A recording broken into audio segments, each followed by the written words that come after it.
So how is this winter shaping up across Colorado? I know it's early. I'm recording this in late July on July the 28th, but I'm getting a lot of those questions. I know a lot of you curious about what this winter might be looking like. And we do have a few clues about what snow-wise we could be looking at in Colorado this winter. So let's get into things. First of all, from a broad perspective, our biggest tool in terms of kind of looking out 3 to 6 months in advance, you've probably heard about this before, is the ENSO cycle, or El Nino versus La Nina. We are currently ENSO neutral, which means we're not either in a La Nina or an El Nino. La Nina, cooler than average sea surface temperatures in the Central Pacific, which has a domino effect of weather around the world, including us here in Colorado.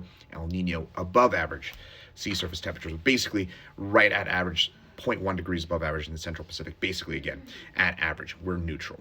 Now, this winter, the continued long-range modeling shows that we're going to be entering probably into a La Nina. There's some hints of that in terms of the overall outlook. Now, La Nina tends to, very, very cautiously for us here in Colorado, tends to lead to a more active winter across northern Colorado, and then in southern Colorado, we tend to kind of get shut out.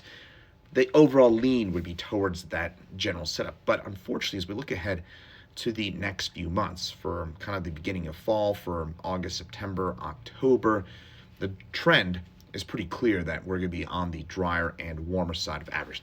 That does not mean that we may not get some snow, some cooler bouts of temperatures within that, but just the general lean would be that we're going to be on the cooler side for those months. Now, the midwinter, this is getting out there, December, January, February.